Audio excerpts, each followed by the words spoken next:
C'est un réflexe, on va honorer. Alors, n'oubliez surtout pas le réflexe, il faut toujours avoir votre masque et surtout du gel.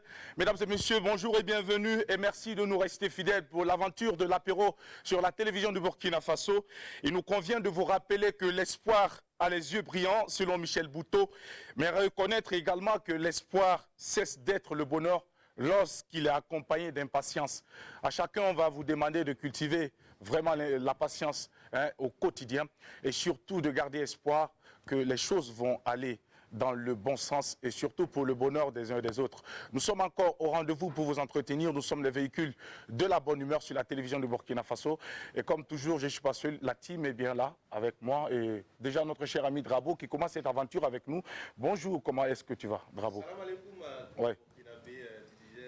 Tantôt Michel Botou, je pense directement à mon ami Michel Mouton. En tout cas, ouais, je le salue de parce que tu sais, il y a des gens, ils ont des noms aussi bizarres comme Adel Ramba, Bouton.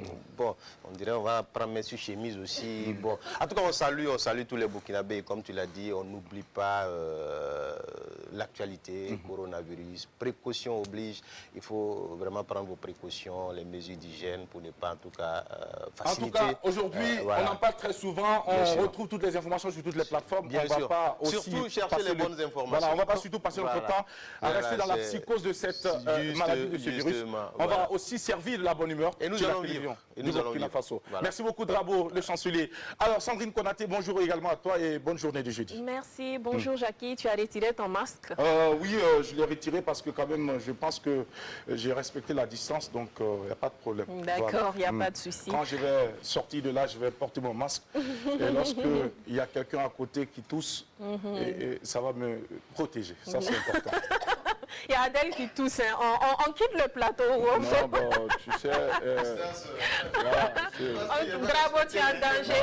Ce sont des comportements... On quitte le plateau. Ce sont des comportements à éviter surtout. Voilà, parce que là, on n'en sait jamais. D'accord. Voilà, ce ne sont pas les bonnes pratiques. D'accord. Voilà. Alors, bonjour à toi, bonjour la team, rassurez-vous, elle n'a pas le coronavirus.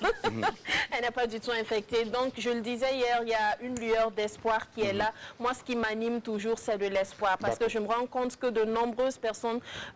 pour ne même pas dire toute la population observe les mesures d'hygiène et de sécurité. Donc je suis sûre que nous allons vaincre le coronavirus, mais toujours en respectant ces mesures et bien sûr en priant. Donc restez connectés. Comme j'ai l'habitude de le dire, rien n'est trop beau pour vous. Nous avons bravé les microbes, les virus en circulation, en observant bien sûr les mesures et les consignes pour venir vous servir la bonne humeur. Hashtag, rien n'est trop beau pour vous. Restez connectés. Merci Sandrine Konaté pour le rappel, c'est important. Et nous allons enfin donner la parole aussi à Adel Ramba, avec qui nous allons découvrir le thème du jour. Thème qui sera soumis aux téléspectateurs qui vont nous appeler lorsqu'il sera 12h temps universel. Adel, bonjour. Bonjour, bonjour à tous ceux-là qui nous suivent d'ici d'ailleurs. Hein, voilà. Je me porte très bien. Thème du jour. Êtes-vous prêt, seriez-vous prêt ou prête à travailler avec votre belle-mère, votre beau-père ou votre belle-sœur ou beau-frère? En gros, seriez-vous prêt ou prête à travailler avec la belle famille, votre belle famille? Si oui ou non, ça sera tout à l'heure au 25 31 83 53. Dans l'entreprise de la belle famille ou oui, bien dans l'entreprise de la belle Autrement famille. dit, est-ce que vous êtes prêt à être payé par votre beau? Voilà, ou votre belle-mère. Votre belle-mère, ça c'est plus simple. Alors, on attendra donc vos réactions lorsqu'il sera 12h temps universel, en direct sur les antennes de la télévision de Burkina Faso. Et comme toujours, nous débutons cette émission par de la musique qui est servie ici à l'apéro déjeuner, soit par la présence de l'artiste ou soit par un clip vidéo. Et ce matin, nous avons cet honneur d'avoir avec nous cette petite-là qui monte très fort, qui monte, que nous avons suivi depuis les premiers pas et qui aujourd'hui a atteint une certaine maturité, musicalement parlant. Et nous allons donc vous permettre encore de la redécouvrir ici à l'apéro déjeuner. Voici donc pour vous Anna Simporé et la musique va l'introduire sur notre plateau. Anna, tu viens.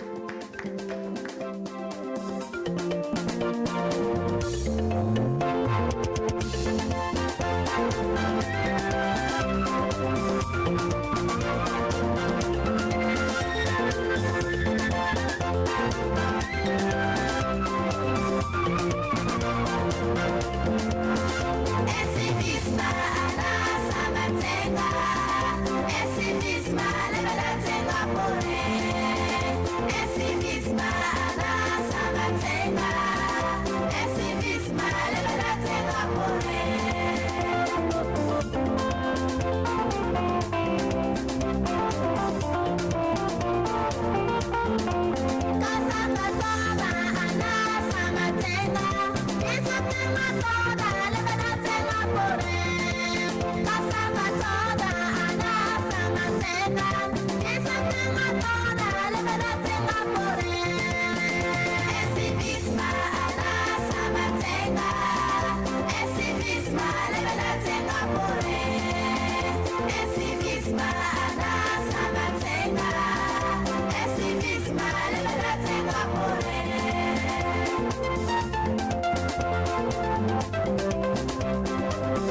ça va bien.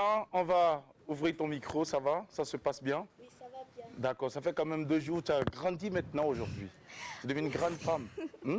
Ça se passe bien? Oui, ça va bien. D'accord. Et la musique, ton actualité, c'est quoi? Bon, premièrement, je voulais dire merci. Merci à l'apéro et aussi merci à la RTB. Merci à tous mes amis aussi. Merci à tous mes tantes et mes tontons. Je peux dire que mon point de vue est de sensibiliser les enfants comme moi, de respecter les parents et aussi de respecter les professeurs et aussi de ne plus brûler les feux tricolores. Voilà. Mais également de respecter les consignes, parce qu'en ce moment, celui qui ne respecte pas les consignes aussi, c'est une forme d'incivisme, n'est-ce pas? Voilà, alors, en tant exact. qu'artiste, quel est le message que tu as pour toutes ces personnes-là qui nous suivent en ce moment? Premièrement, je voulais remercier le bon Dieu de m'avoir permis de venir ici. Et aussi, merci à vous. Et aussi, je demande à Dieu prompt rétablissement à tous ceux qui sont malades actuellement et que Dieu les donne la santé. Et je n'oublie pas aussi de dire prompt rétablissement à papa et à mon papy, pasteur Mamadou Philippe Karambiri et sa femme. Alors, j'espère que toi aussi tu observes les méthodes, les consignes. Hein. Alors, oui. même si tu es venu avec du gel, je vais te donner un peu de gel quand même. Hein. Voilà, tu vas te frotter. Le main, c'est important. Et surtout, n'oublie pas le masque. Hein. C'est très important. Alors, quel est ton dernier message ce matin pour nous, avant de te dire au revoir? Mon dernier message est aussi de demander à les enfants de respecter les parents et aussi de respecter les professeurs qui sont à l'école. Et aussi à mes tontons et aussi à mes parents de ne plus brûler le feu tricolore. C'est important, voilà. Il faut respecter ça. Alors, Anna fait quelle classe maintenant? Je fais la 3e. La 3e. Voilà. Et cette année, c'est le BPC. Exact. D'accord. Est-ce qu'on est prêt? Ça va aller? Bon, j'espère. J'espère. Oui. J'espère que tu bosses bien à l'école. Oui. La musique ne prend pas le dessus sur les études, hein? Non. D'accord. Grâce à mon papa et aussi à mon manager. Voilà. Et aussi à ma maman. Et à ta maman. Voilà. Alors, il faut rappeler que tu es accompagné ce matin par qui? Par mon papa. Ton papa avec, qui t'aime beaucoup, voilà. qui est toujours à tes côtés. Voilà, bisous à papa. Merci beaucoup, on va te souhaiter une très bonne suite de carrière. Et merci d'être venu bénir ces instants pour nous. Et merci surtout d'être venu également nous rappeler qu'il est très important de respecter tout ce qui est recommandé et de surtout ne pas être incivique. C'est important. Alors, on va te souhaiter une bonne suite de carrière. La team, on va l'applaudir pour la raccompagner. Merci beaucoup, Anna.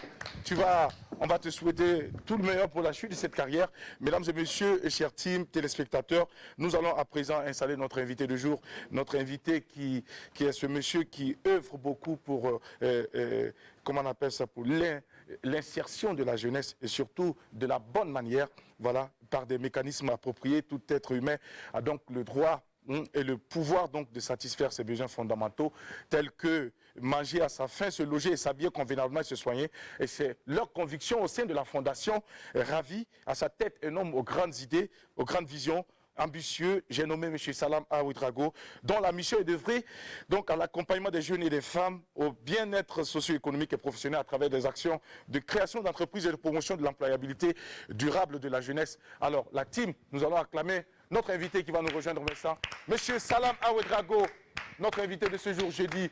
M. Salam, vous allez vous installer parce qu'on nous dit de ne plus nous saluer, mais ce n'est pas bien grave. On va se saluer avec le cœur. Avec le cœur. Et ça, c'est important. Je pense que c'est très important d'observer cela. Et puis, on va vous souhaiter la bienvenue à l'apéro de Géné. Est-ce que vous avez eu l'occasion de suivre cette émission auparavant, avant d'être venu? Pas vraiment. Pas vraiment. Pas vraiment. Alors, donc vous vous attendez pas, vous ne savez pas ce qui vous attend ici. Exact. Ça va être très chaud. Alors, surtout avec ce que vous faites au sein de la société, c'est un sujet qui est d'actualité. La question de l'employabilité des jeunes, la question du chômage.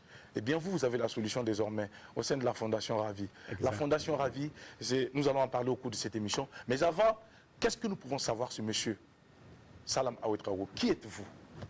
Je suis Salam Ouedraogo, je suis de qualification ingénieur en télécommunication. D'accord. Je suis marié, père de 4 enfants. Je suis burkinabé, de nationalité burkinabé. D'accord. Je suis l'administrateur général de la société Unicom SA.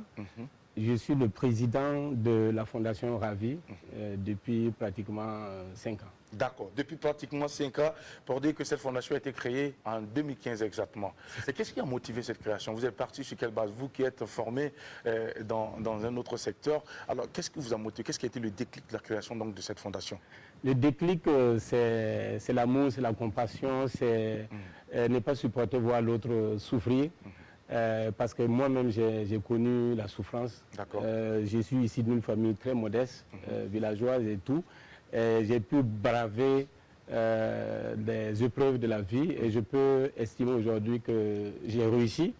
Et quand je regarde en arrière, les frères, les petites sœurs et la société en général, comment les choses sont en train de dégrader avec l'explosion démographique, alors ça m'a interpellé, je crois que ça doit interpeller tout le monde. C'est ça qui a mené le déclic. J'ai réussi, pourquoi pas tous ces gens, parce que quand je le tourne à l'université par exemple, je vois les étudiants par rapport à ce que l'université de Ouagadougou, j'ai fait l'université de Ouagadougou en 1985, alors mais c'est incroyable. C'est simplement incroyable. C'est une dégradation vraiment continuelle. Oui, continuelle.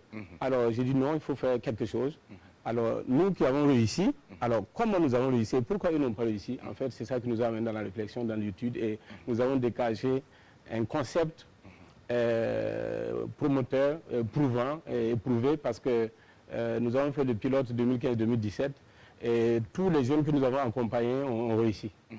Ils sont partis du chômage, ils sont devenus chefs d'entreprise. Donc la solution est là. Le déclic, vous le savez.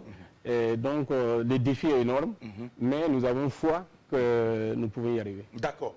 Alors avant de parler de ces différentes actions que vous avez menées sur le terrain pour aujourd'hui permettre à ces jeunes de sortir de l'obscurité pour se retrouver à la lumière, Monsieur Salam Ouedraogo, on va parler de vous, votre enfance, de qui vous avez été, vous qui avez été dans une famille modeste, comment est-ce que les choses se sont passées, comment est-ce que papa et maman vous traitaient, vous avez été dans une école, comment vous avez été, quelles sont les difficultés que vous avez rencontrées, parce que vous parlez de difficultés. Il faut bien partager cette expérience avec cette jeunesse-là qui nous suit en ce moment, pour que cette jeunesse comprenne qu'aujourd'hui, il est très souvent probable de voir quelqu'un au sommet, mais les gens ne se posent pas très souvent la question de savoir qui était-il.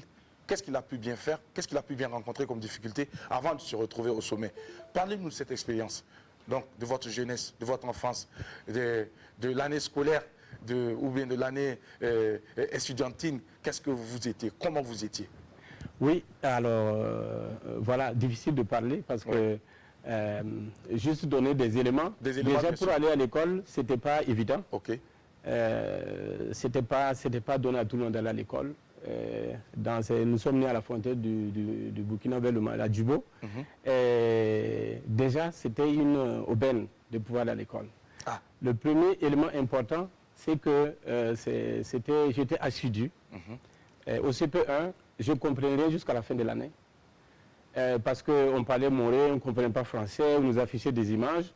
Et à la fin, le directeur vient dire que voilà, tous ceux qui n'ont pas absenté, qui sont restés permanents, il faut les laisser passer. Ils n'ont pas tenu compte de... C'est comme ça qu'on a passé. Voilà.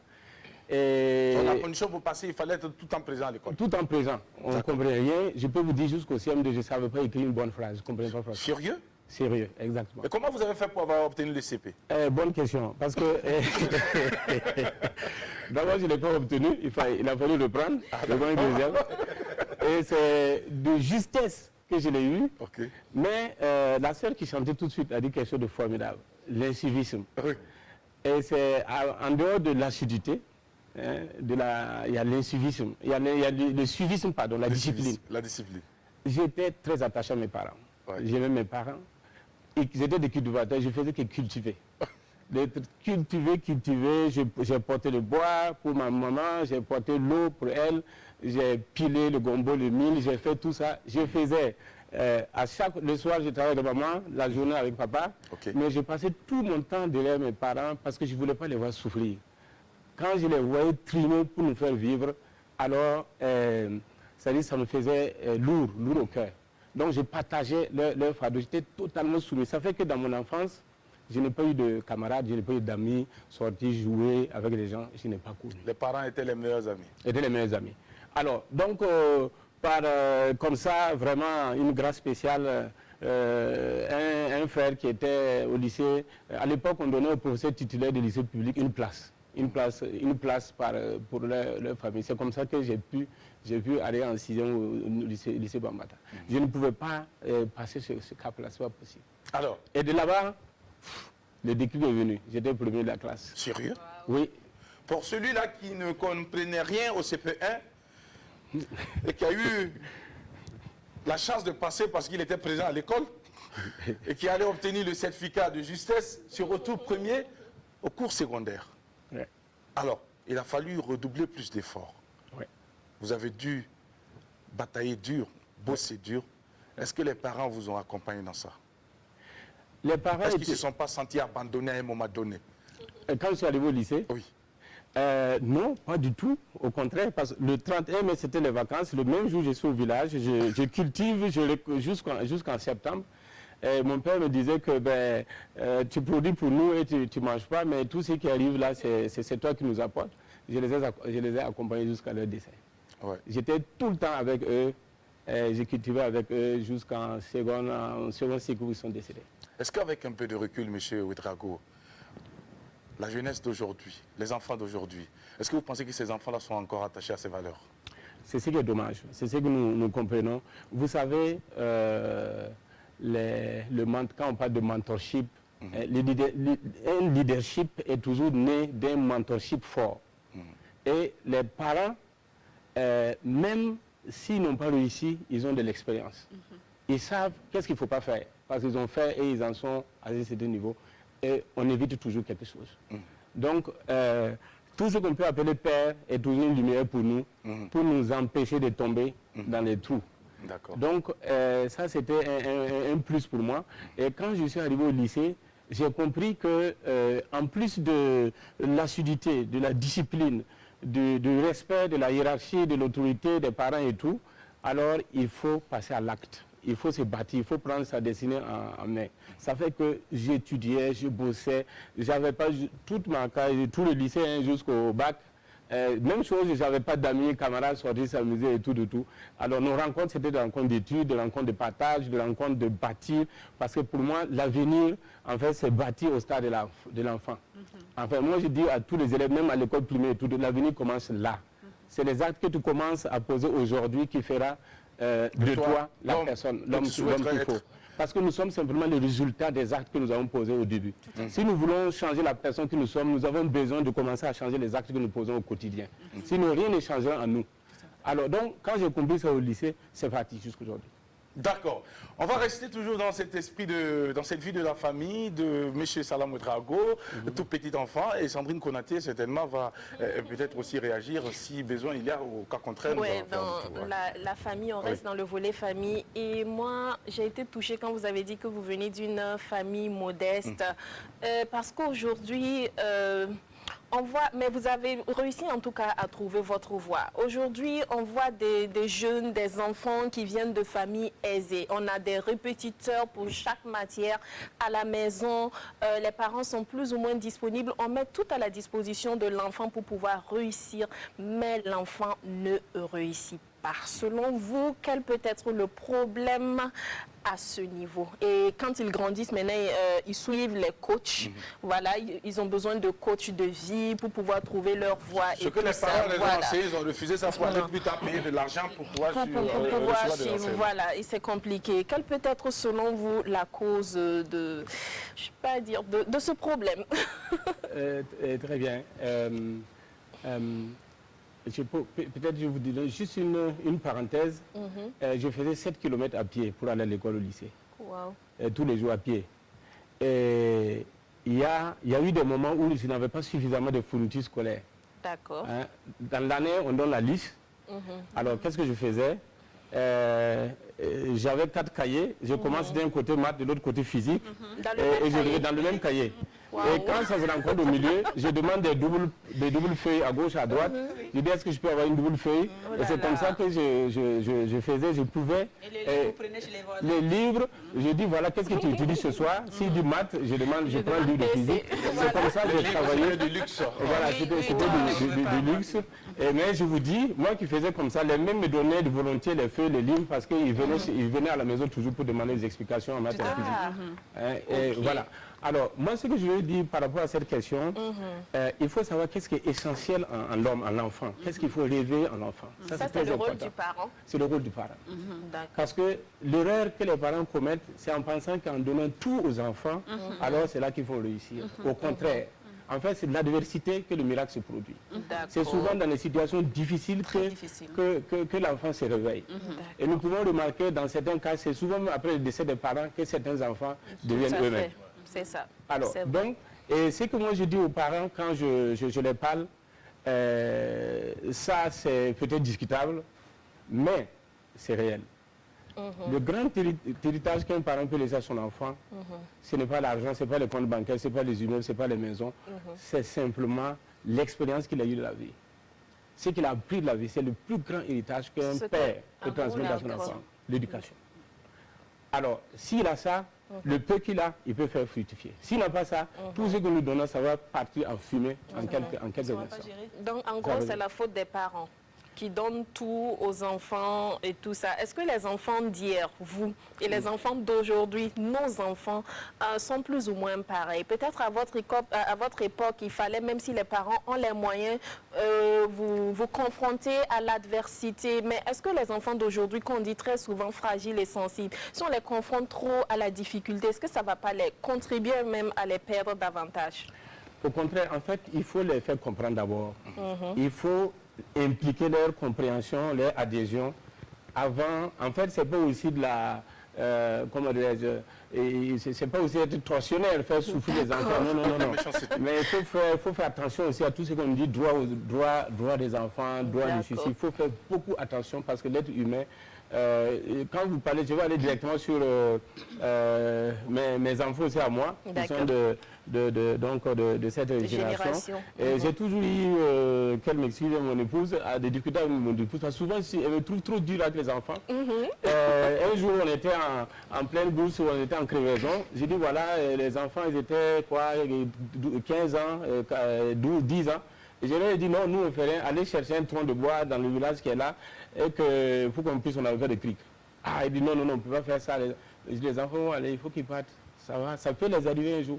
Bref, un jour, j'étais en panne et il y avait les enfants. J'ai dit, voilà, je laisse dedans, vous allez me pousser. On passait les cités entre les gens, me regardaient, ils disent, mais ça, c'est quelqu'un qui fait souffrir les enfants. Fait souffrir les enfants.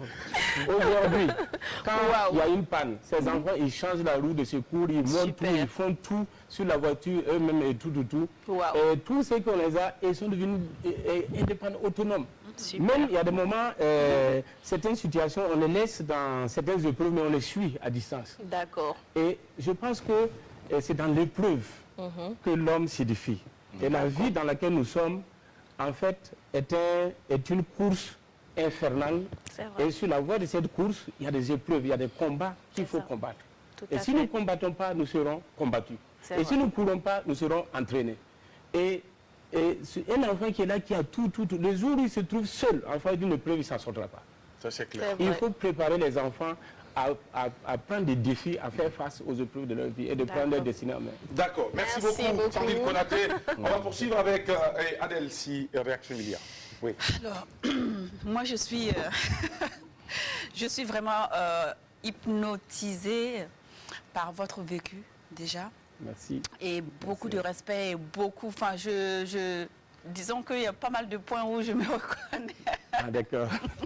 Et sincèrement, moi, je salue votre courage et votre persévérance pour ça. Alors, je souhaiterais savoir, vous dites que vous avez perdu les deux parents. Vous les avez perdus quand vous étiez plus jeune ou déjà adulte? En seconde. En seconde. Oui, tous les deux dans la même année. Tous les deux dans la même, ça a dû être très dur pour vous. Oui, Wow. mais ça a été un réveil en même temps. Ça a été un réveil, ça vous a permis de lutter avec toutes vos forces pour arriver là où vous êtes aujourd'hui. Chapeau à vous. Alors, on parlait d'enfants tout à l'heure, hein, mais vous, quand les parents sont partis, vous avez eu certainement certains membres de votre famille qui sont venus à votre secours, ou bien vous avez dû vous battre? Vous êtes l'aîné de la famille ou le plus jeune? Je suis le Benjamin. Le Benjamin. Oui. Donc le Benjamin même qui n'a pas été pourri gâté, généralement les Benjamins et les Benjamines, c'est les... Exactement, je l'ai refusé en fait. Vous l'avez refusé et vous vous êtes battu pour arriver là où vous êtes. Aujourd'hui, si vous avez vraiment un conseil, précisément, je parle bien, pas tous les enfants, des enfants orphelins, parce qu'il y a aussi des enfants orphelins qui sont là et qui attendent tout de tout le monde. Genre, ma tante ne m'a pas aidé, mon oncle ne m'a pas aidé, ainsi de suite, ainsi de suite. Si vous avez un conseil à donner à ce genre d'enfants-là, à ces enfants orphelins, quel conseil auriez-vous à leur prodiguer? Aux enfants et à tout le monde, tant qu'on attend de l'aide, on ne va nulle part. Parce qu'en fait, nous avons tout en nous. C'est ce que j'ai compris. Nous avons tout en nous. Pour parler directement des enfants, des orphelins, simplement qu'ils sachent qu'en réalité, ils ont tout en eux. C'est-à-dire, nous avons un potentiel incroyable. Il suffit de rentrer en soi-même et de voir comment nous pouvons lever les défis au fur et à mesure. Voilà. Et c'est ce que j'ai compris. Je vous donne un exemple simple. J'ai fait 21 ans d'études sur les bancs pour sortir ingénieur. J'ai fini l'université de Ouagadougou, ingénieur de physique, maîtrise de physique, ensuite ingénieur télécom et tout. 21 ans de banc. Mais je vous dis, c'est que j'ai appris à l'école, j'ai utilisé ça seulement durant 6 ans. Ça fait 27 ans que je travaille. Alors les 21 ans, j'ai fait des choses extraordinaires que je n'ai pas apprises à l'école. Et aujourd'hui, tout ce que je fais de grand. Et en fait, vous avez parlé de décès de mes parents, c'est pas seulement ça. Mais après ça, vous voyez, j'ai eu une main. J'ai eu un accident de la circulation où même j'étais pratiquement mort, je suis sorti. Après 6 ans de service, j'étais très jeune, ça fait 21 ans, c'est en 1999. Et je me suis retrouvé, j'étais droitier, et je me suis retrouvé avec la gauche, je ne peux même pas boire avec ça, c'est pas écrit. Il fallait réapprendre à écrire, réapprendre à signer, à conduire, à faire toutes ces choses-là. Voilà, j'avais tout perdu, tout, parce que j'étais droitier. Mais je vous dis qu'aujourd'hui, avec une main, je nourris plus de 200 personnes et j'arrive à faire des choses que je ne pouvais pas du tout faire quand j'avais les deux mains, même conduire la voiture. Je vous dis que j'ai eu des difficultés en circulation et c'est mon épouse qui conduit, j'ai pris la direction pour arriver à l'heure. Pour aller vite, c'est moi qui conduis. Pour aller vite et précis, c'est moi qui conduis. Et on précise que c'est avec une main. Avec une main, voilà. Avec une main. Madame, avec les deux mains, n'allez pas vite. Voilà, n'allez pas vite, voilà. Mais j'espère que vous avez respecté le fait tricolore. Tous les faits. Et la limitation de vitesse surtout. C'est pas sûr. En fait, c'est pour simplement revenir au fait que, quelles que soient les limitations qui s'imposent à un être humain, particulièrement un enfant, les enfants ont plus de potentiel, ont plus d'énergie, ont plus de capacité. Quel que soit ce qui nous manque, ce à quoi nous sommes privés, il y a toujours, vous avez, Jacques a commencé par l'espoir. Il faut déjà ça. Il faut déjà ça. Avoir cette lueur d'espoir. Il faut savoir, voilà. Il faut reconnaître que demain, il y a bonheur devant. Demain, il y a mieux qui nous attend. Le pire, c'est que demain sera mieux. C'est tout ça qui nous donne la force d'aller.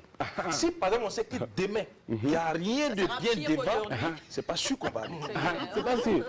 Donc l'espoir, c'est la base de toute chose. C'est ça, l'espoir c'est la voie. Déjà l'espoir.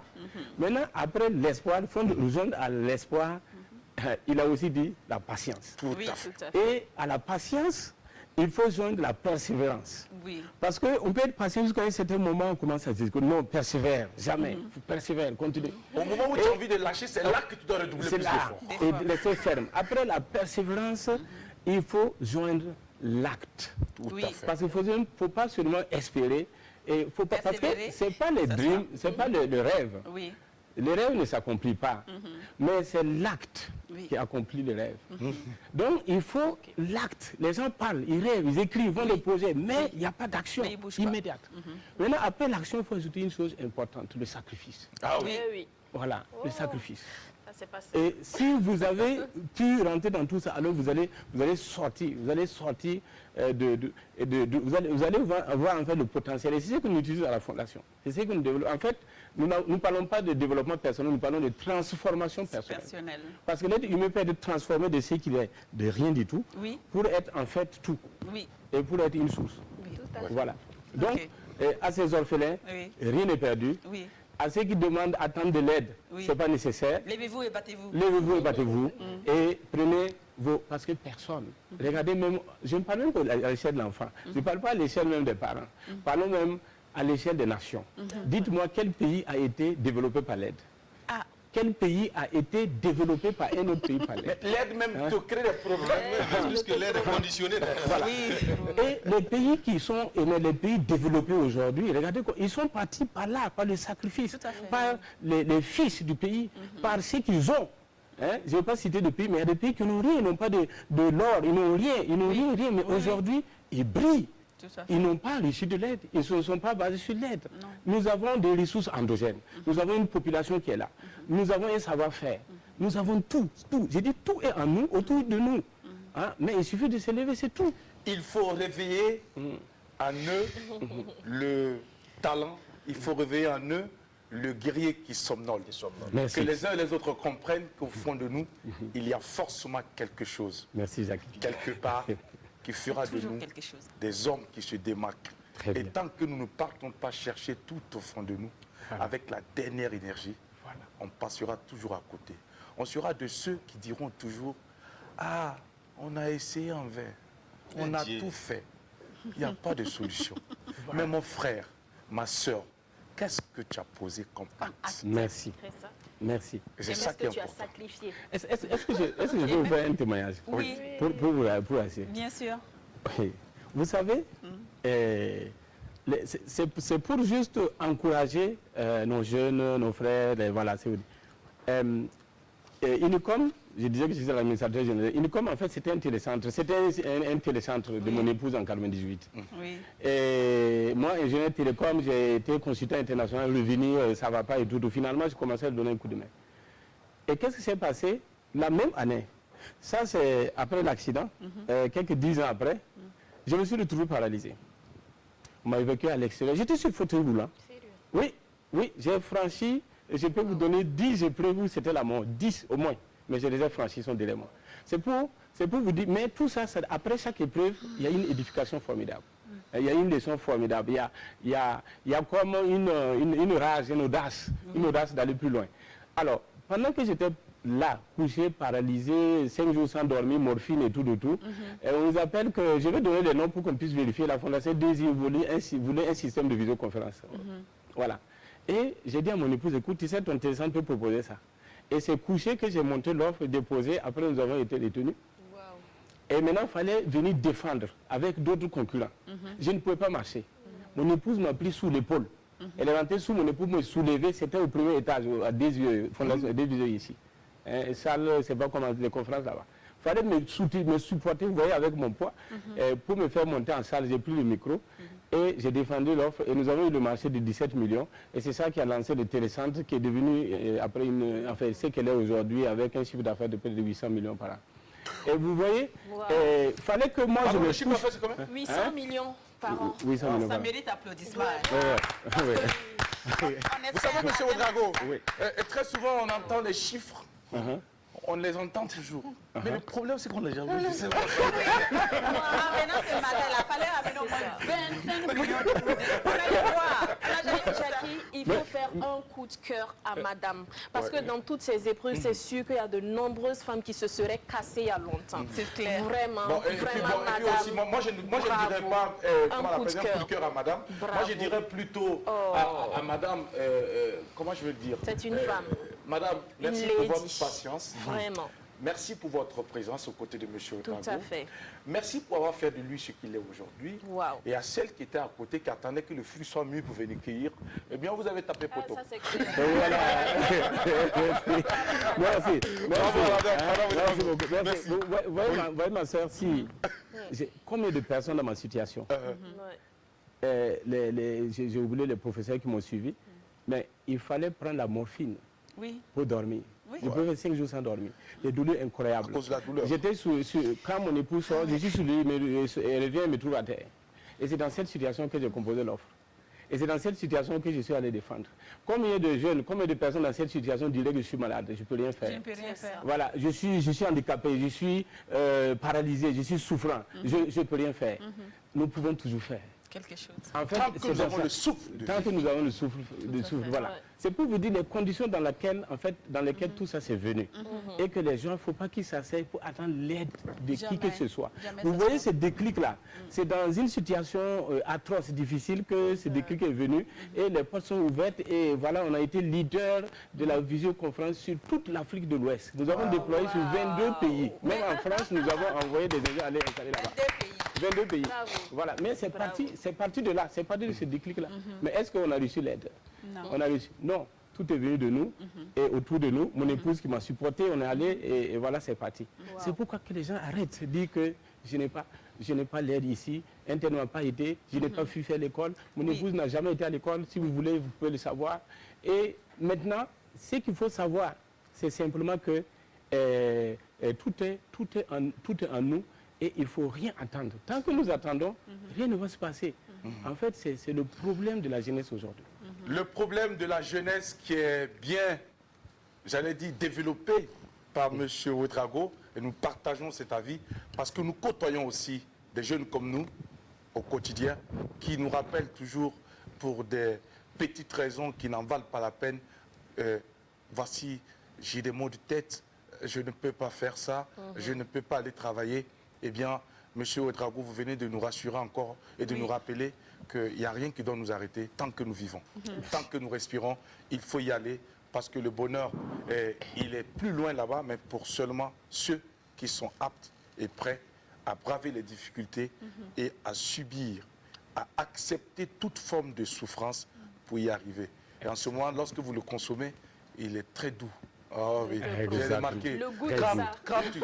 D'ailleurs, M. Ouedraogo, ce que vous êtes en train de dire est soutenu par les paroles saintes. Même dans les livres saints, il est dit l'homme mangera à la sueur de son front. Je ne peux pas comprendre quelqu'un qui puisse vouloir manger sans avoir sué. Moi, quand je transpire et que je sue, lorsque je gagne 5 francs, mais imaginez comment je... Non, tu n'as même pas pitié de ça. J'ai pas pitié du poulet. Puisque là, je suis en train de mettre en pratique, en application, les recommandations divines.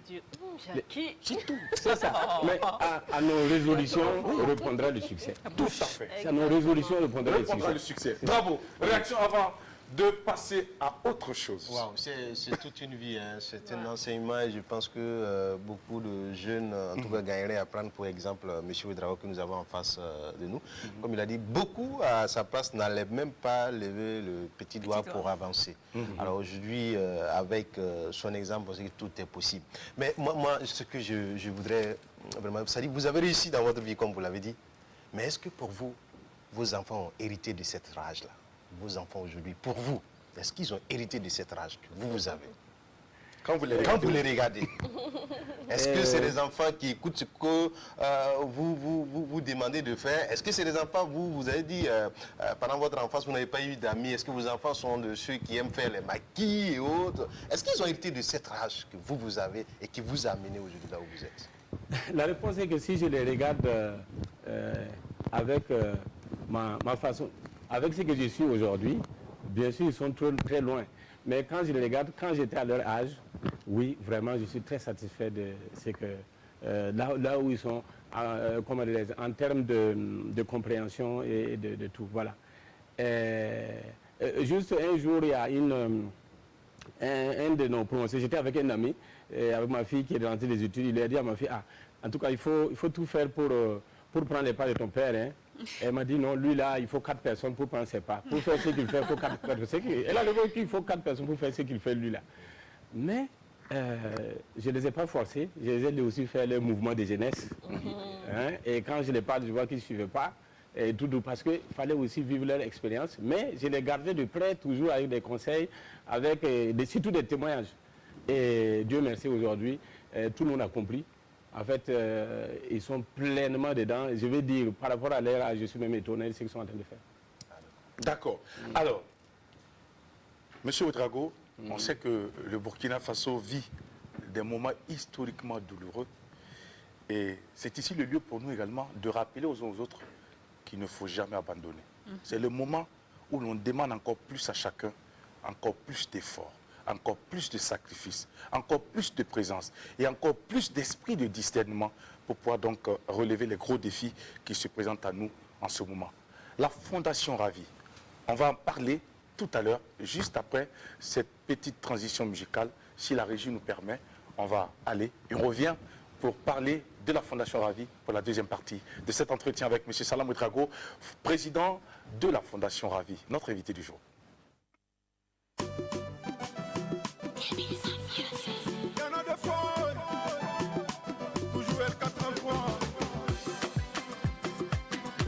L'amour quand il nous tient.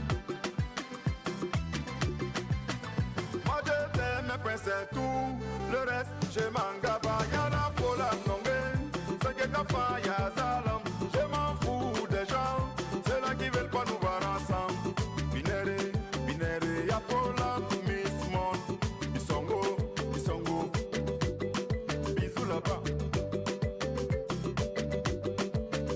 Moi je t'aime, mais c'est tout. Le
17e apôtre.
Vidéo proposée par LK33, l'artiste qui porte la double casquette, gendarme de son état, auteur-compositeur, membre du bureau burkinabé du droit d'auteur.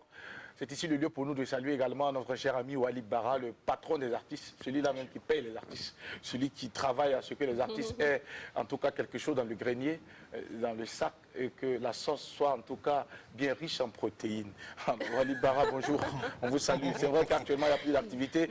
J'espère que vous allez développer également d'autres stratégies pour permettre aux artistes de manger, parce qu'actuellement ça mange sur les artistes, ça mange même sur les hommes de la culture. L'huile dans nos veines. Oui, tous les bonbons ont été absorbés par coronavirus. Alors, retour sur le plateau avec notre invité, M. Salam Ouedraogo. Je rappelle qu'il est le président de la Fondation Ravi. C'est avec lui que nous parlons ce matin. À présent, nous parlons de cette fondation. Alors, cette fondation, est-ce que M. Ouedraogo peut partager avec nous les missions de cette fondation? Mais avant de nous parler de cette mission, quel était l'historique en quelques mots? En quelques mots, l'historique, c'est comme je le disais tout à l'heure, c'est la volonté d'être utile pour les autres, après avoir maîtrisé et réussi certaines choses. Donc nous avons commencé par déjà concevoir. Voilà, la conception donc de la stratégie a pris pratiquement 2 ans, 2014-2015. D'accord. Nous avons regardé comment nous avons réussi. Nous avons étudié les différents mécanismes qui existent, financement, ONG, même au niveau de l'État et tout, les projets, pourquoi certains projets ont échoué, pourquoi certains projets n'ont pas abouti, pourquoi, malgré tant d'efforts à tous les niveaux, la situation reste la même, sinon plus grave, c'est-à-dire le chômage, la pauvreté, la sécurité alimentaire et tout. Et chaque année, regardez les budgets, regardez les projets, regardez, il y a des efforts appréciable à tous les niveaux. Je félicite vraiment, à commencer par le gouvernement, l'État, les ONG, les amis du Burkina, tout le monde à pied d'œuvre pour presque les mêmes objectifs, l'autosuffisance alimentaire, le mieux-être de toutes les populations. Mais quand on mesure, l'impact est faible. C'est ça qui nous a interpellés. Mais ce n'est pas possible, des milliers de milliards qui s'investissent et c'est comme ça. Pourquoi? Qu'est-ce qui ne va pas? Et c'est à partir de là que nous avons compris. Nous avons étudié justement les facteurs de contre-performance et nous avons maintenant bâti une stratégie. Mais il a fallu d'abord prouver, il faut faire un pilote, il faut faire un test. Donc discrètement, en 2 ans, nous avons travaillé sur nos propres fonds. Il y a pris près de la première tranche, près de 250 millions que nous avons mis dedans, de nos propres fonds. Mais il fallait d'abord tester. Et le résultat était étonnant. Et je voulais faire un banc pour les femmes parce que dans le pilote, 70% de ceux qui ont réussi, c'était des femmes, c'était des filles.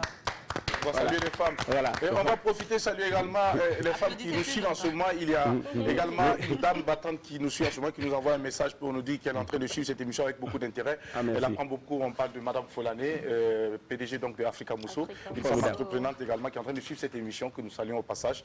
Merci pour la fidélité. Et puis nos amis du commissariat central, les policiers sont en train de suivre cette émission parce que les policiers également, je suis convaincu que étant même hommes de tenue, ils vont aussi développer quelques initiatives pour...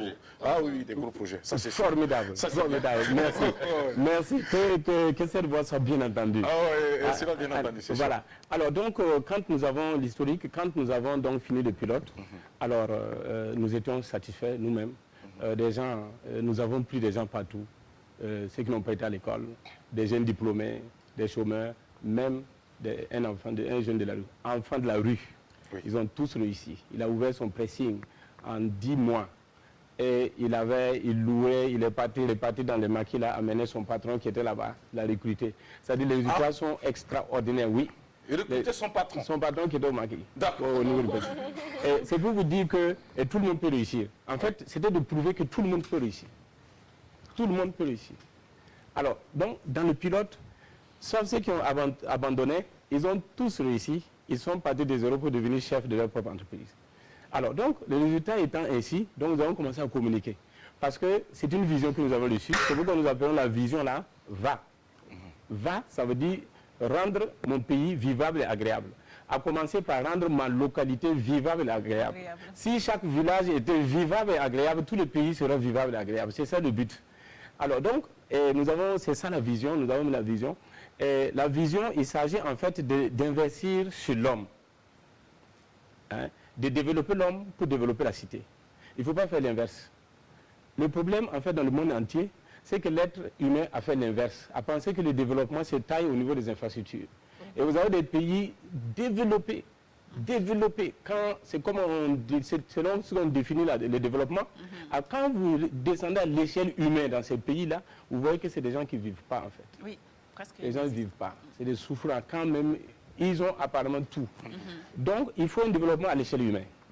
Parce que le développement, en fait, sert avant tout à l'homme. Et donc, c'est pourquoi la vision, c'est d'abord investir sur l'homme. Et si vous regardez, dans les pays développés ou non, vous allez voir que le premier facteur de développement est lié à l'investissement sur l'homme. Les pays où vraiment tous les habitants sont impliqués d'une façon ou d'une autre au processus de développement, ces pays-là sont bien développés. Les pays où une bonne partie de la population est mise en marge, alors ce pays est nécessairement sous-développé. Et encore, je peux vous dire, le Burkina Faso compte 50%, 52% de femmes. Et on ne peut pas concevoir un système de développement sans prendre en compte suffisamment le genre.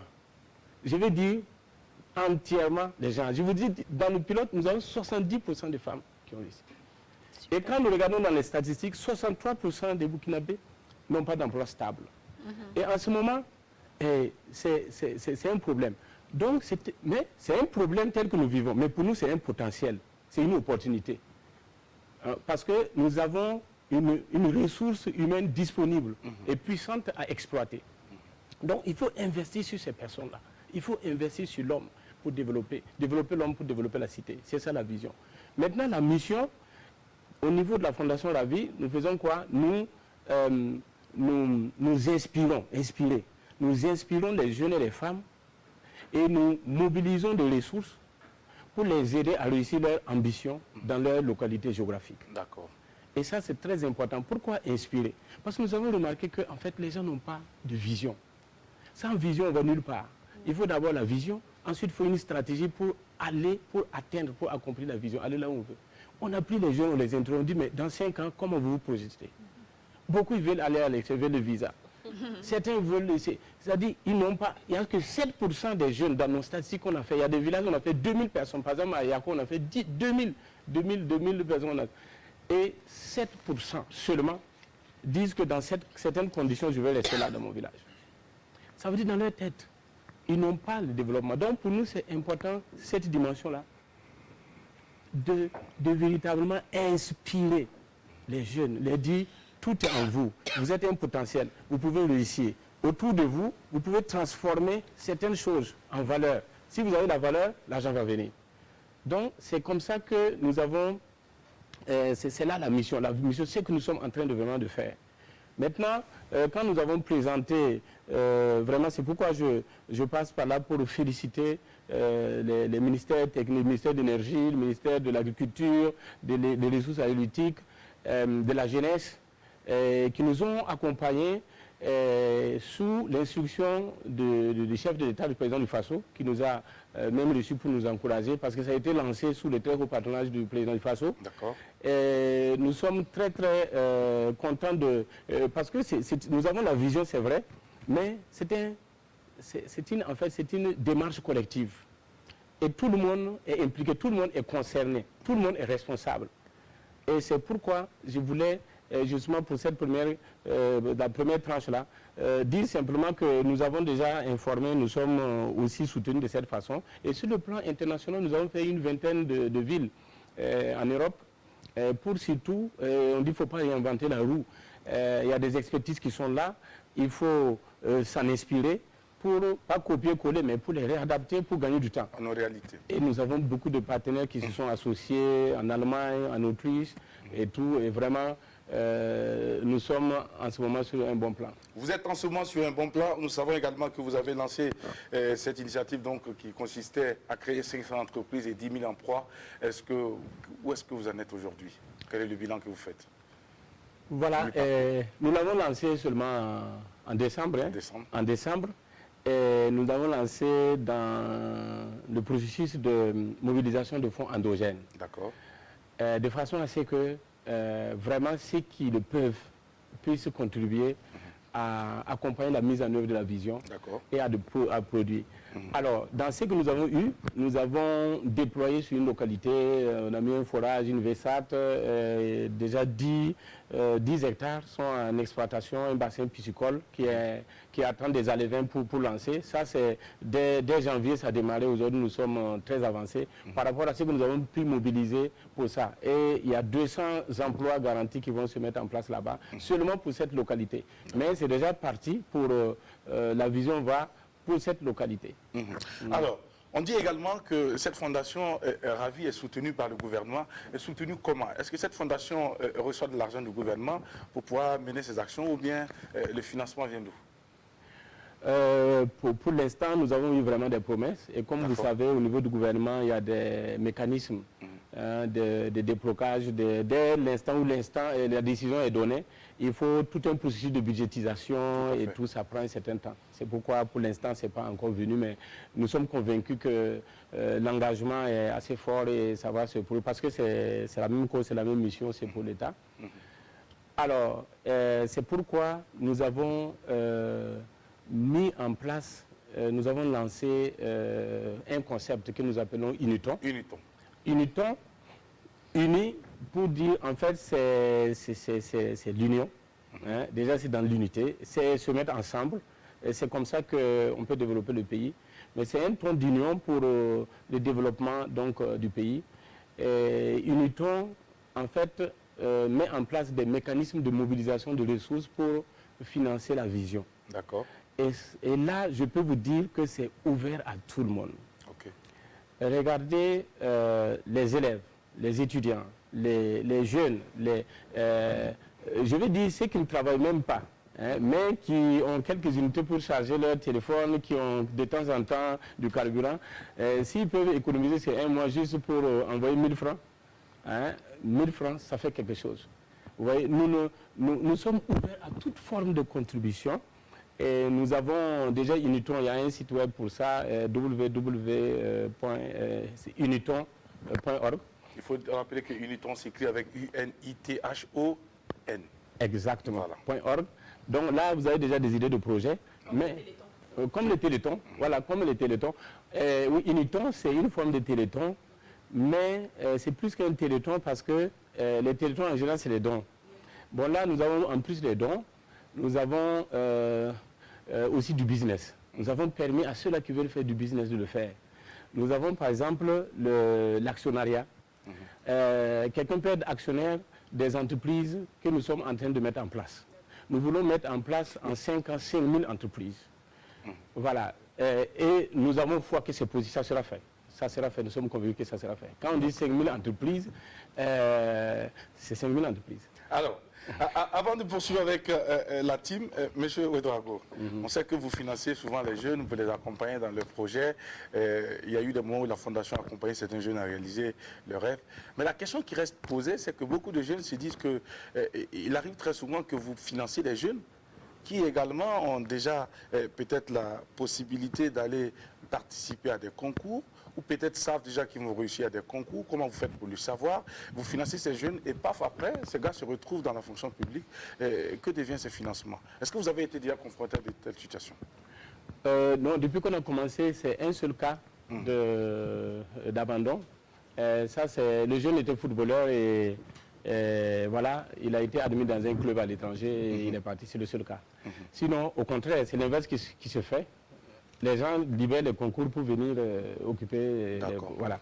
Des étudiants en fin de cycle qui avaient des opportunités, ils ont tout laissé pour se mettre. Parce que quand vous arrivez, le calcul est simple. C'est que nous encourageons la jeunesse à se lancer dans l'entrepreneuriat. C'est très très important. Regardez cette année, plus d'1 million de jeunes ont déposé les concours, les dossiers, les concours de l'État, c'est plus d'1 million. Et je crois qu'il y a 5000 qui ont été retenus, et les autres. Dans tous les cas, le système éducatif actuel, comme tout le monde en parle, c'est sur les besoins, les nécessités de réforme et autres. Mais quelle est la réforme la plus adaptée? Je pense qu'il faut commencer à enseigner, à sensibiliser la jeunesse, de se préparer dès l'école à être entrepreneur. Parce que notre système éducatif, jusqu'au même universitaire, prépare plutôt l'étudiant et les jeunes à l'emploi. À rejoindre la fonction publique. À rejoindre la fonction publique. À être employé. Voilà, quand ils finissent, voilà comment faire un bon CV, comment avoir de l'emploi, un bon entretien d'emploi. Même dans les enseignements, même dans les cours, alors c'est comment servir, comment être un employé et tout.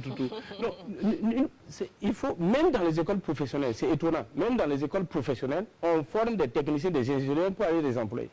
Et maintenant, c'est ça, l'État est le plus grand employé. Mais regardez l'explosion qui est en train de venir. Et chaque 5 ans, les effectifs des universités doublent. Ce que vous avez aujourd'hui, en 2025, vous aurez le double de 5 ans. Et le marché de l'emploi, ça ne change pas. Donc, il faut déjà qu'au niveau de l'enseignement, on prépare, au moins 3 ans avant de sortir, on prépare des entrepreneurs, même dans l'enseignement général, qui en fait ravitaille le marché du chômage. Il faut d'abord penser ça, l'entrepreneuriat. Alors donc, au lieu de concours, entreprendre. Parce que dans entreprendre, on est né entrepreneur dans tous les cas, parce qu'on a des talents, on a des dons, on a un savoir-faire. Nous, on a eu des étudiants maîtrise en droit qui sont arrivés et ils ont découvert des talents incroyables. C'est de faire des sacs, c'est de faire des matelas, c'est de faire... Et quand il fait, c'est mieux que ce qui est importé et ça rapporte beaucoup. Et c'est finalement, ils se sont lancés. Les maîtrisants se sont convertis en vendeurs de cochons. Ah, oui. Donc, je voudrais insister sur cet aspect-là. Que quand il arrive, nous, on a une position, je vais expliquer le processus là. Nous avons cette étape de la transformation personnelle. La première étape, c'est déjà quand il arrive, nous avons une centaine de questions, c'est un peu du coaching, mais il faut qu'on sache la personnalité, il faut qu'on sache sa moralité, ses talents, ses dons, ses expériences, ses références. Il faut qu'on sache qu'est-ce qu'il a, quel potentiel il a. Parce que le danger, en fait, juste de financer les gens sur la base de leur plan d'affaires, sans connaître, n'importe qui peut prendre n'importe quel expert faire le merveilleux plan d'affaires du monde que la banque veut financer, mais le porteur du projet, qui il est, quel est ça, quels sont il faut qu'il ait une personnalité, il faut qu'il ait du charisme. Et charisme, voilà. Ouais. C'est pourquoi nous commençons d'abord à identifier le potentiel en s'entendant d'abord sur le métier. On appelle ça le profilage. Ensuite, on le forme sur le métier. Ensuite, après la formation, il faut qu'il passe dans un système d'incubation, c'est-à-dire de perfectionnement. C'est après ça qu'on va parler du plan d'affaires, mais pas avant. On ne peut pas parler du plan d'affaires. Alors, vous prenez le temps de l'outiller avant donc de lui donner les moyens de pouvoir donc réaliser son rêve, celui d'être entrepreneur et d'apporter également sa pierre, en tout cas à la résolution du problème de la question épineuse qu'est le chômage. Monsieur Salam Ouedraogo, vous restez avec nous pour la suite de cette émission. Il est déjà 12h temps universel. Le temps que la team réagisse au cas où on n'aurait pas donc d'appel. On va rappeler le thème et puis ouvrir le téléphone avant de poursuivre. Oui, alors pour le thème de ce jour, chers téléspectateurs, c'est seriez-vous prêt ou prête à travailler dans l'entreprise de votre belle-mère ou votre beau-père? Si oui ou non, ça sera maintenant au 25 31 83 53. Avec Yervana, le numéro de téléphone s'affiche au bas de l'écran. Est-ce que vous serez prêt donc à accepter que votre beau-père ou votre belle-mère vous paye à la fin du mois, ou votre beau-frère vous paye à la fin du mois? Autrement dit, voilà. Est-ce que Yamna Sakandi, est-ce que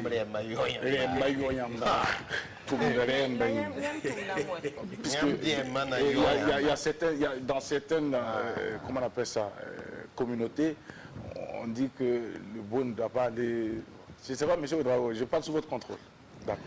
Alors, est-ce que si madame, le papa de madame, votre beau, devait vous employer, voilà, est-ce que vous serez prêt à aller travailler pour être payé par votre beau? Je dois répondre à la question. C'est une question. Vous allez répondre à la question plus tard. Ok, d'accord. Très bien. On a quelqu'un en ligne. Bonjour. Oui, bonjour. Oui, bonjour. Comment ça va? Oui, ça va bien chez vous. Merci. Est-ce qu'on peut avoir plus de volume ici en studio? Alors, notre téléspectateur s'appelle comment? Moi, c'est Boubacar Bansé. Monsieur Boubacar Bansé. Voilà, je salue tous les membres de l'apéro. D'accord, les membres de l'apéro également te saluent. Merci à l'invité. L'invité aussi te salue. Voilà. La question, Adèle ne devrait pas poser cette question. Hein. Adèle ne devrait pas poser cette question. Et pourquoi? Non, je ne devrais pas poser cette question. Mais dis-nous pourquoi elle ne devrait pas poser la question? Moi, je ne vois rien qui empêche. Selon moi, en tout cas, rien ne m'empêche d'aller travailler avec mon beau-père ou ma belle-mère. D'accord. Donc, comme c'est ce nom, on n'a pas posé la question. Je suis pas ça. Je suis pas ça. Même si mon beau-père ou ma belle-mère m'appelle aujourd'hui, si j'en avais de venir travailler à son compte, non. Si ça m'arrange, moi, je ne fais qu'arranger mes valises. Hein. Et puis tu t'en vas. Oui, moi, si ça m'arrange seulement. Merci beaucoup. Et merci pour la réaction et puis on va vous te souhaiter une très belle journée. Et merci d'avoir choisi l'apéro. Merci.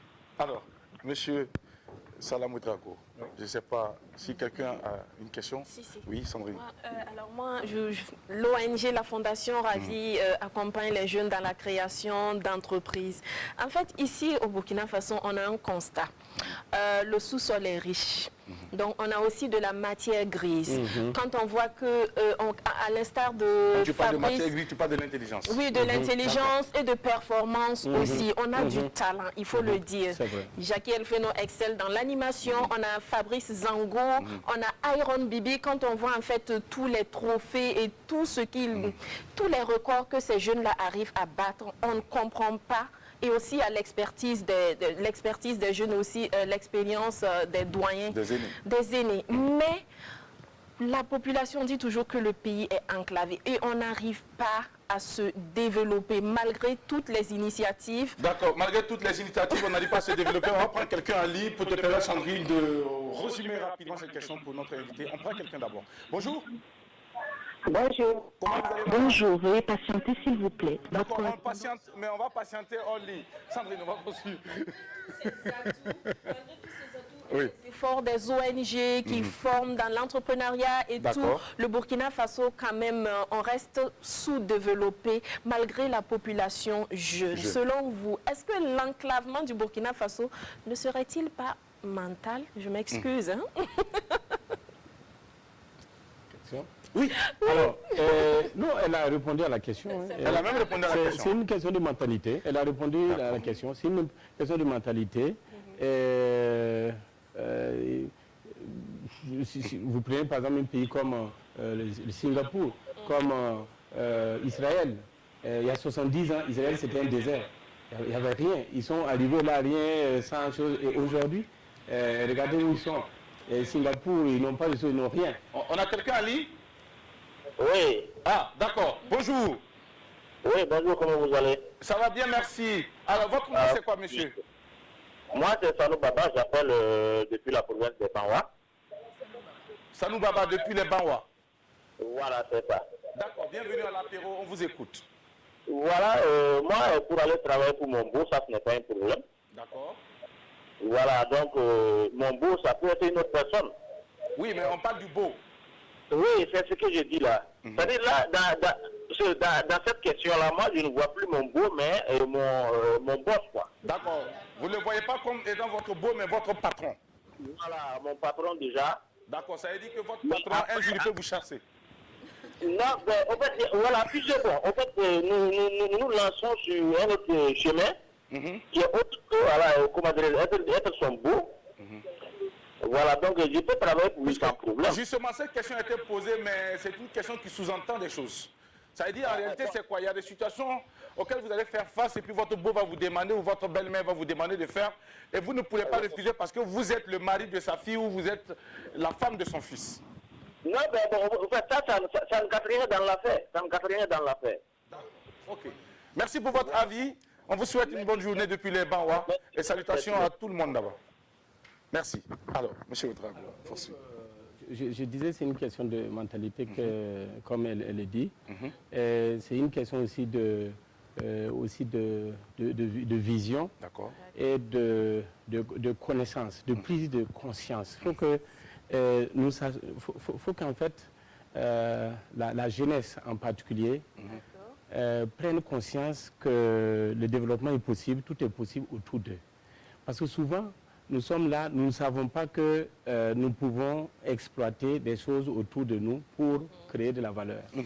C'est comme elle a dit, nous avons la matière première, nous avons aussi la matière grise. Et il suffit simplement que le citoyen lui-même, c'est-à-dire le Burkinabé lui-même, il faut aller à l'échelle de personnes, de l'individu même. Il faut aller jusqu'à l'échelle de l'individu, que tout le monde se sente responsable et s'engage. Au niveau de la fondation, nous avons, les samedis, nous avons mis en place un dispositif que nous appelons journée de l'innovation et de la recherche et de l'innovation. Donc l'innovation, meilleure pratique, tout ce qui est, voilà, créativité, voilà. Nous sommes étonnés de voir des jeunes en les mettant, en les disant simplement réfléchis, on pose un problème, 2, 3, 4, réfléchir à des solutions. Aujourd'hui, on a des jeunes qui ont conçu des motopompes, des pompes qu'ils ont fait, ils ont conçu, et ça marche bien. Des choses qu'on importe à 200 000, ils sont arrivés à les produire. Nous avons eu des jeunes qui ont fait des chambres froides. Nous avons eu des gens qui ne savaient rien faire dans l'agriculture, qui ont commencé à produire. Et pour moi, c'est simplement les mécanismes et les processus permettant de transformer ce que nous avons. Pas ce que nous n'avons pas, ce que nous avons en valeur. C'est pourquoi je dis, en fait, l'argent n'est pas un moyen pour produire de la richesse, mais c'est plutôt un résultat quand nous arrivons à créer de la valeur. Tout à fait. Parce que et la valeur se crée par quelque chose qui est autour de nous, à part de quelque chose qui est autour de nous, que nous pensons que c'est vil. Même le sable sur lequel nous marchons, il a de la valeur, il peut être transformé en valeur. Et il y a beaucoup de choses autour de toute personne, dans tous les villages, que en y réfléchissant, alors nous pouvons savoir comment transformer ça en valeur. Dès que la valeur est là, alors l'argent va venir. Et c'est ça qui va créer de la richesse partant de pas grand-chose. Allô? Excusez-moi. Bonjour. Bonjour. Bonjour, comment vous allez? Ça va bien, merci. Est-ce qu'on peut afficher le numéro de téléphone? On peut garder le numéro de téléphone affiché pour nos téléspectateurs. Oui, monsieur, comment vous allez? Votre nom, c'est quoi? Moi, je suis un bureau. Monsieur? Allô? Je vous attends seulement. Vous m'entendez maintenant? Oui, oui. D'accord, bienvenue, monsieur Tchendebego. Alors, on vous écoute, vous nous appelez d'où? De la Turquie. Vous nous appelez d'où? Turquie. Depuis la Turquie? D'accord, la Turquie. Bienvenue à l'apéro sur la télévision du Burkina. On vous écoute pour le thème du jour. Le thème du jour, il y a des travail avec votre beau, ça cause problème. On n'a pas dit que ça cause problème. On vous demande est-ce que vous êtes prêt à travailler avec votre beau? Oui, je suis prêt à 100%. Moi. Vous êtes prêt à 100%? Ça cause un problème parce que si vous voyez actuellement au Burkina même là, il va trouver 100 000 personnes qui travaillent beaucoup, plus de 90% travaillent avec les beaux. Ah bon? Ils bénéficient ça. Oui. D'accord, 90% travaillent avec les beaux. Oui, et puis ça même parmi les jeunes, même beaucoup de. C'est en Turquie ou bien au Burkina? Au Burkina. Au Burkina même? Ça, ce sont des chiffres que vous nous donnez, hein? C'est trop fort ça. Mais donc, il y a des avantages à travailler sont beaux alors? Oui, il y a des avantages. Par exemple, si moi j'ai de l'argent aujourd'hui, je suis prêt à aider mon beau. Si tu fais quoi? Je suis prêt à 100%. Si moi j'ai millionnaire aujourd'hui, oui, je suis prêt à aider mon beau à 100%. Ah, d'accord. Ok. C'est parce que la femme, le premier frère de ma femme, le grand frère de ma femme, oui. Bon, je suis prêt à l'aider à 100%. Parce que, et puis quand tu travailles avec ton beau, tu peux ne pas être chassé, c'est ça? Jamais, tu peux pas chasser. Si tu fais ton travail honnêtement, on va pas te chasser. D'accord. Merci beaucoup pour l'appel depuis la Turquie. On va vous souhaiter une très belle journée de jeudi. Et merci de rester fidèle pour la télévision. Bye bye. Alors, M. Ouedraogo. Voilà, donc je reviens toujours sur la même question.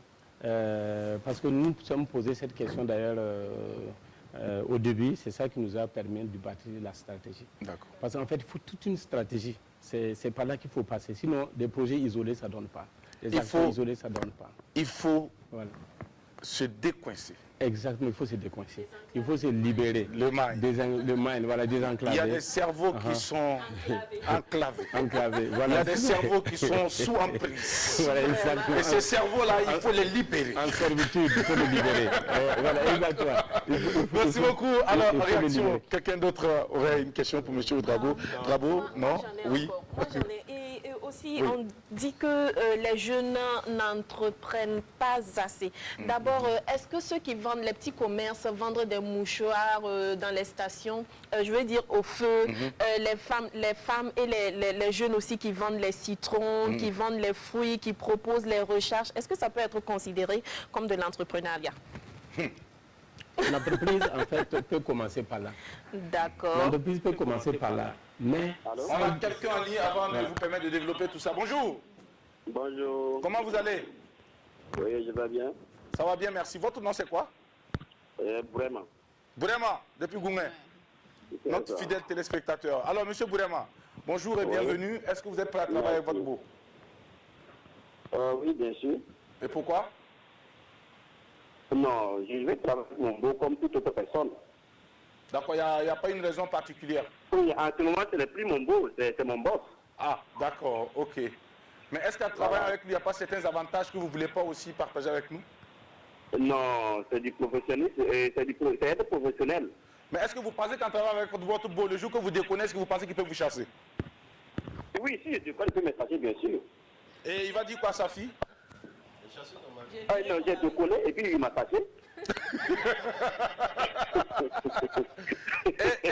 et si, par exemple, madame ne travaille pas, comment est-ce que tu vas t'occuper d'elle? Je vais trouver un autre boulot. Mais quand tu vas rentrer, tu vas dire quoi à madame? Je vais dire à madame que moi et puis ton père, on ne s'est pas entendu. Ou ta mère, ton papa ou ta maman mère, m'a on ne chassé. s'est pas entendu. Oui, ça arrive. D'accord. Et Ouais. s'il n'y a rien à faire, vous allez manger quoi pendant ce temps? Non, Non, il y aura à manger, il y aura à manger. Merci beaucoup vraiment pour ton appel. On te souhaite une belle journée. Alors, monsieur Ouedraogo. Ces petits commerces Oui. ambulants. voilà, ça. les petits commerces ambulants, en fait, l'entreprise commence toujours comme ça. D'accord. D'accord. Mais, il faut toujours une vision. Voilà. Sans vision, nous ne partons nulle part. Ça serait toujours Nous ne embryonnaire. pouvons pas être ce que nous ne sommes pas imaginés nous-mêmes dans notre esprit. D'accord. D'accord. Ok. Alors- On a quelqu'un en ligne apparemment. Allô? Allô? Non. Ok, c'était une fausse alerte. Alors, donc vous voyez-vous, l'entreprise, ça peut être créer une unité de production d'eau, par exemple, voilà, d'eau minérale ou d'eau en sachet. Mais la personne commence à vendre des pochettes, des trucs pour mettre en place. Pour se préparer à avoir son fonds de commerce Voilà, pour pouvoir c'est se lancer plus tard. Oui. Nous encourageons, nous avons un jeune homme qui a commencé son entreprise dans le pilote à 8 000 francs. D'accord. De ses économies. Il prenait les ampoules, c'est dans l'énergie, il vendait. Aujourd'hui, il fait face à des commandes de 15 millions. Ben, en 2 super. ans. Bravo. L'entreprise commence, déjà l'entrepreneur commence par ces choses-là. Mais en ce moment, quand il démarre, quand vous le voyez sur le terrain, dans les Californiens en train de vendre des choses, c'est qu'il a déjà son plan posé. Mais le rêve que les gens font, ils font le business plan, ils attendent le financement de démarrer. C'est ceux-là qui... Mais ils vont passer toujours à côté. À côté. Voilà, sinon nous on a commencé à parler au micro avec les boîtes, nous avons fabriqué des micros avec le bois. On a parlé dans le micro, aujourd'hui on parle dans les vrais micros. Voilà. Alors on va faire le tour de temps pour recueillir l'avis des uns et des autres rapidement par rapport au thème du jour. Bravo les chanceliers.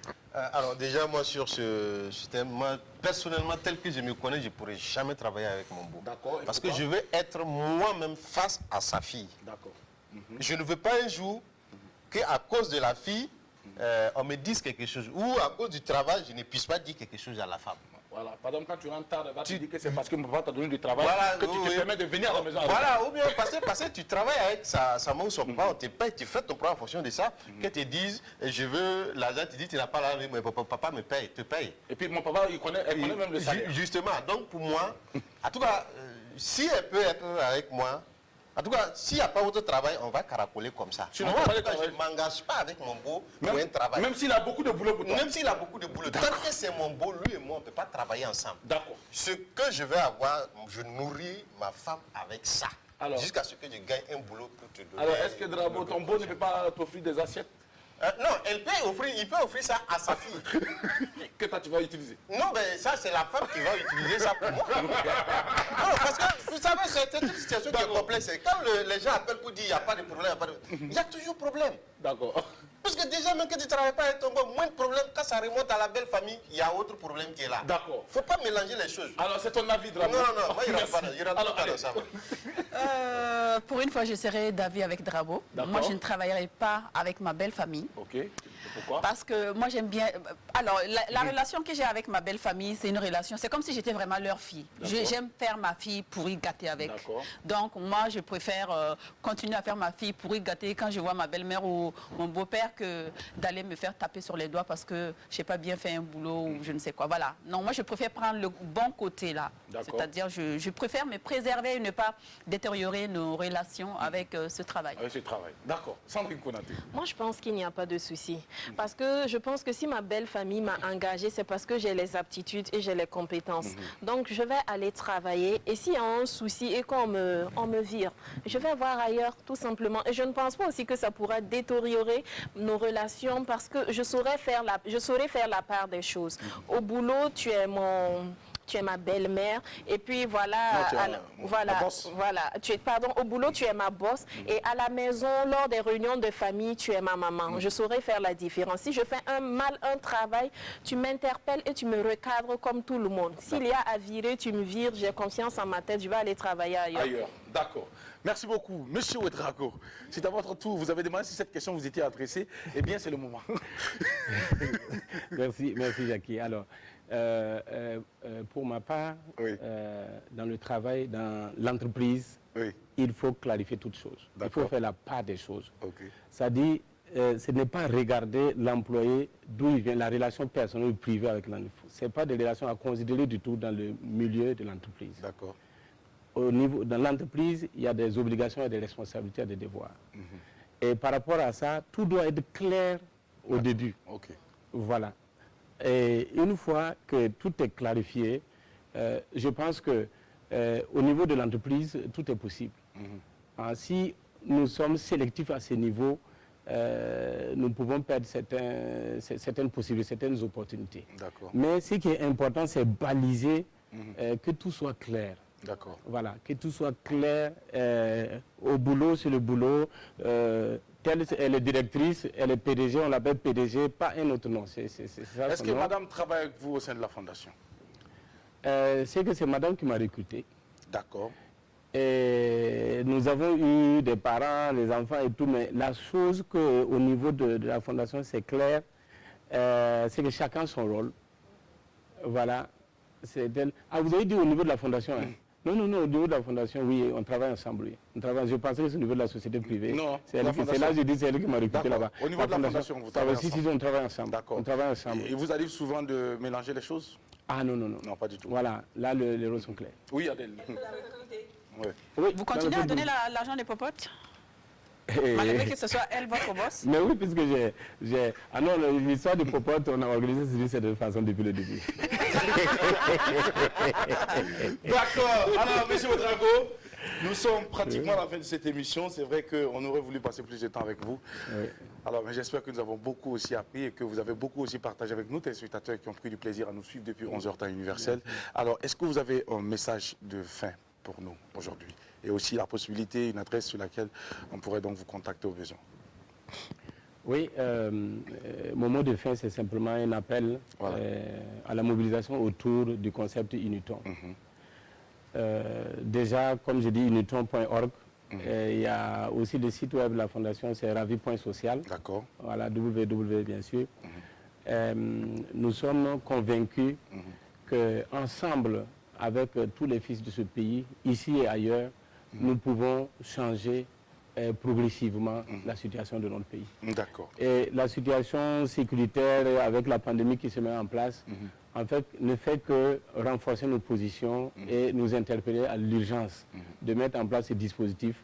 Si vous savez que dans certains domaines, plus de 80% de ce que nous consommons est importé dans les pays aujourd'hui dont les frontières sont fermées. Et qu'est-ce qui va se passer dans 1 an, dans 2 ans, si le Burkina continue à dépendre dans ce qu'on consomme, dans ce qu'on mange des pays par rapport auxquels les frontières sont en train de former. Donc il faut que nous nous mobilisons très rapidement, c'est une urgence, à former nos populations, à équiper nos populations, à produire elles-mêmes ce dont nous avons besoin pour manger, et c'est possible. Les mécanismes sont là, les solutions sont là, le savoir-faire est là, les références sont là, et c'est simplement que... nous avons les hommes aussi. Nous avons les hommes sont là. dans tous les villages. Ils sont là disposés. Il suffit qu'on mette à la disposition des forages, des bassins, des choses que nous avons déjà évaluées. Et donc, toute personne qui vraiment nous entend, je voudrais vraiment lancer cet appel-là à la participation massive. Ils peuvent être des actionnaires, comme je dis. Ils mettent leurs moyens, ils récupèrent ça en un an. Ce sont des projets sur retour. Retour, c'est un investissement rapide. En un an, ils ont le retour. C'est des projets entre 10 et 14 mois. Donc, que ce soit des crédits, que ce soit des actionnaires, que ce soit même des achats de ce que nous produisons. Et ce qui est intéressant, nous travaillons à produire bio, à produire sain.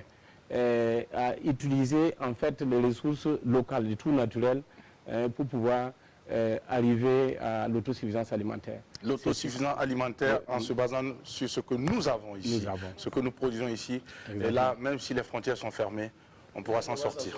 Exactement. Merci beaucoup, M. Salam Ouedraogo, président donc de cette fondation ravie que nous avons reçue pour vous ce matin. Nous sommes à la fin de cette émission.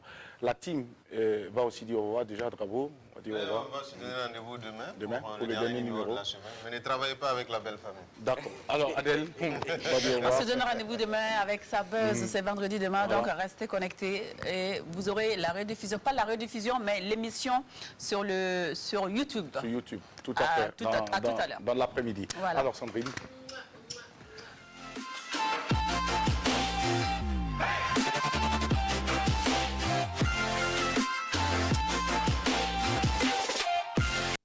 La maladie de Covid-19, qui cause l'épidémie mortelle actuelle dans le monde, est liée à un virus de la famille des coronavirus apparu en décembre 2019. Les manifestations de la maladie vont d'un simple rhume à une infection pulmonaire sévère. Il peut également provoquer une détresse respiratoire